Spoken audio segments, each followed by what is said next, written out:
সংসদ সদস্য আবুল মাল আব্দুল মুহিতের পরিবারের সদস্যবৃন্দ, আওয়ামী লীগ এবং অন্যান্য প্রগতিশীল গণতান্ত্রিক এবং বিভিন্ন সামাজিক সাংস্কৃতিক সংগঠনের নেতৃবৃন্দ, শিক্ষাবিদ, সাংবাদিক, আমরা সকলেই এসেছি।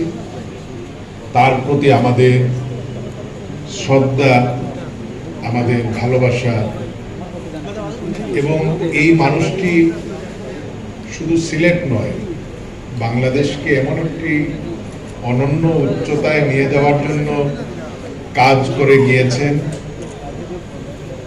তিনি ভাষা আন্দোলনে সক্রিয়ভাবে অংশগ্রহণ করেছেন, মুক্তিযুদ্ধে তার গৌরবোজ্জ্বল ভূমিকা ছিল। চাকরি জীবনে তিনি তার সর্বোচ্চ জায়গায় আহরণ করেছেন, অল্প বয়সে অবসরে গিয়েছেন, সামাজিক আন্দোলন গড়ে তুলেছেন, লেখালেখি করেছেন, শিক্ষকতা করেছেন। তিনি রাজনীতিতে এসে এমনভাবে মানুষের সঙ্গে মিশেছিলেন, সংগঠনের গুরুত্ব অনুধাবন করেছিলেন এবং সর্বোপরি বঙ্গবন্ধু কন্যা জননেত্রী শেখ হাসিনার উপর তার যে অগাধ আস্থা এবং বিশ্বাস, এবং বঙ্গবন্ধুর কন্যা টানা 10 বছর তাকে অর্থমন্ত্রীর দায়িত্বে রেখেছিলেন, এবং তিনি যে সময় প্রথম বাজেট আওয়ামী লীগ সরকারের উপস্থাপন করলেন, তার আগের বছরের বাজেটের আগার যা ছিল এবং তার সর্বশেষ 10ম বাজেট, এবং আজকে বাংলাদেশ তার এই সরকারের মেয়াদে এক নাগাড়ে 14তম বাজেট উপস্থাপন করলেন। এই যে বিশাল কলেবরে বাজেট ভাবনা উপস্থাপন করা, সাহস, বাস্তবায়ন, সেটা একমাত্র আবুল মাল আব্দুল মুহিতের পক্ষেই সম্ভব।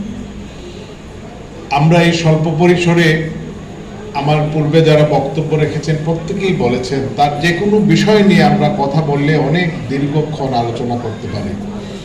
আমাদের সৌভাগ্য তার মতো একজন মানুষের সান্নিধ্যে আসার আমাদের সৌভাগ্য হয়েছে। আমরা মনে করি আমাদের জীবনের এটা একটি বড় অর্জন যে আমাদের মতো মানুষ, আমরা তার সান্নিধ্যে এসেছিলাম, তার স্নেহ পেয়েছিলাম। যেটা আমাদের জেলার সাধারণ সম্পাদক নাসিরউদ্দিন খান বলেছেন, আমাদের মরহুম স্পিকার হুমায়ুন রশিদ চৌধুরী সাহেব এর মৃত্যুর পরে কে সিলেট 1 আসনের কাণ্ডারি হবেন সেটা সকলের মনেই ঘুরপাক খাচ্ছিল।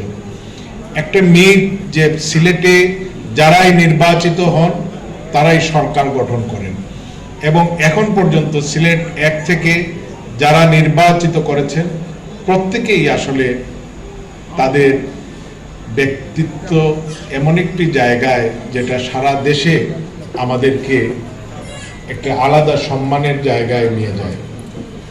নেত্রী তার নামটি আমাদেরকে বলেন, এবং তিনি দেশে আসেন, এখনো আমাদের চোখে ভাসে। মনে হয় এই তো সেদিন তিনি ট্রেনে এসে সিলেট রেলওয়ে স্টেশনে নামলেন, আমরা তাকে বরণ করে নিলাম।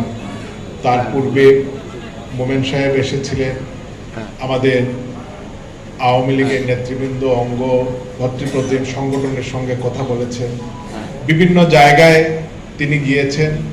মুহিত সাহেব হাফিজ কমপ্লেক্সে এসে সকলের সঙ্গে তিনি তার চিন্তা ভাবনা তুলে ধরলেন, তার কথা তিনি সকলের সামনে উপস্থাপন করলেন।